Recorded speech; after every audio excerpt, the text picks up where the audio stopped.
నమస్కారం. మీ మామిడి కథలకు స్వాగతం, సుస్వాగతం. కాశీ రామేశ్వరాలకు వెళ్ళలేని ఆసక్తులు ఎందరో ఉంటారు. వెళ్ళలేకపోయామే అన్న చింతను వారి నుంచి దూరం చేయడానికి ఆ క్షేత్రాలతో సమానమైన ప్రభావం కలిగిన ఆలయ క్షేత్రాలను వారి సమీపానికే తీసుకువచ్చిన మన పూర్వుల ఔదార్య కారుణ్యాలు ఎన్నదగినవే. కడప జిల్లా ప్రొద్దుటూరులోని ముక్తి రామేశ్వరం కాశీ రామేశ్వర క్షేత్ర మహిమను పుణికిపుచ్చుకున్న క్షేత్రం. కాశీ తర్వాత అంతటి పవిత్రమైనదిగా రెండవ కాశీగా పేరు పొంది భక్తులను విశేషంగా ఆకర్షిస్తున్న పవిత్ర క్షేత్రం కడప జిల్లా ప్రొద్దుటూరు పట్టణానికి సమీపంలో ఉన్న రామేశ్వరం. దీనికే ముక్తి రామేశ్వరం అని పేరు. ఇక్కడ వెలసిన దైవం శ్రీ రాజరాజేశ్వరి సమేత శ్రీ రామలింగేశ్వర స్వామి, అన్నపూర్ణ సమేత హనుమత్లింగేశ్వర స్వామి.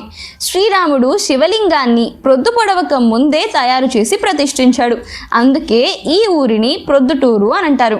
కడప జిల్లాలోని ప్రొద్దుటూరు పట్టణంలో పావన పినాకిని తీరాన గల ప్రసిద్ధ ఆలయమే ముక్తి రామేశ్వరం. ఈ క్షేత్రంలో శ్రీరాముల వారు ప్రతిష్ఠించిన శివలింగం ఉండటం వల్ల ఈ ప్రాంతానికి రామేశ్వరం అని, మార్జాల రూపాన గల రావణుణ్ణి రాముడు తన బాణాల చేత వధించి ముక్తి లభించడం వల్ల ఈ ప్రాంతానికి ముక్తి రామేశ్వరం అని పేరు వచ్చిందని చెప్తారు.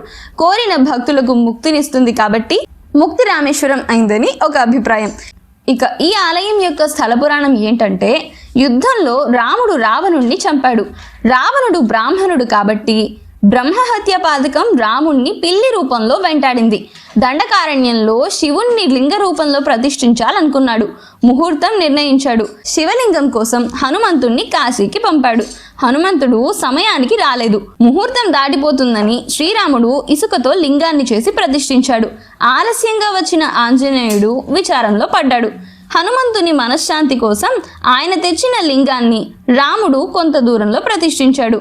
మొదటి పూజ హనుమంతుడు కాశీ నుంచి తెచ్చిన లింగానికి, తరువాతి పూజ గట్టన ఇసుక లింగానికి జరుగునట్లు రాముడు అనుగ్రహించాడు.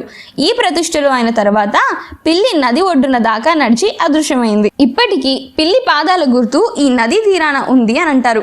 పిల్లి నదిలో దిగిన చోటున పిల్లిగుండం అని అంటారు. శాసనాల ప్రకారం శ్రీకృష్ణదేవరాయలు ఈ దేవాలయం మీద 5 అంతస్తుల గోపురం నిర్మించాడు. గోపురం చుట్టూరా చెక్కిన అనేక మంది దేవతల అందమైన విగ్రహాలు ఆనాటి శిల్పుల పనితనాన్ని, సామర్థ్యాన్ని చెప్పకనే చెబుతాయి. 56 అంగుళాల ఎత్తుండే ఈ లింగం మీద శ్రీరాముడి వేలిముద్రలు ఇప్పటికీ ఉన్నాయి. శ్రీరామలింగేశ్వర ఆలయం పక్కనే శ్రీ రాజరాజేశ్వరి ఆలయం కూడా ఉంది. ఇక్కడ శ్రీ ఆదిశంకరాచార్యులు పూజించిన శ్రీచక్ర యంత్రం ఉంది. ఈ చక్ర ప్రభావం వల్లే ఈ పట్టణం బాగా అభివృద్ధి చెందిందని ప్రొద్దుటూరు వాసులు బలంగా విశ్వసిస్తారు. ఈ శ్రీచక్ర యంత్రాన్ని పూజించిన వారికి కోరికలన్నీ తీరి జీవితంలో సుఖశాంతులు కలుగుతాయని ఒక నమ్మకం ఉంది. ముక్తి రామలింగేశ్వర ఆలయం సువిశాలమైన స్థలంలో నిర్మించిన పెద్ద ఆలయం. అందమైన శిల్పాలతో అలరారే 5 అంతస్తుల రాజగోపురం చూపురులకు కనువిందు చేస్తుంది. ఈ ఆలయం చుట్టూ రక్షణ కోసం నిర్మించిన తలుపులతో బలమైన గోడలున్నాయి. ఈ ఆలయ గోపురాన్ని శ్రీకృష్ణదేవరాయలు నిర్మించాడని ప్రతీతి.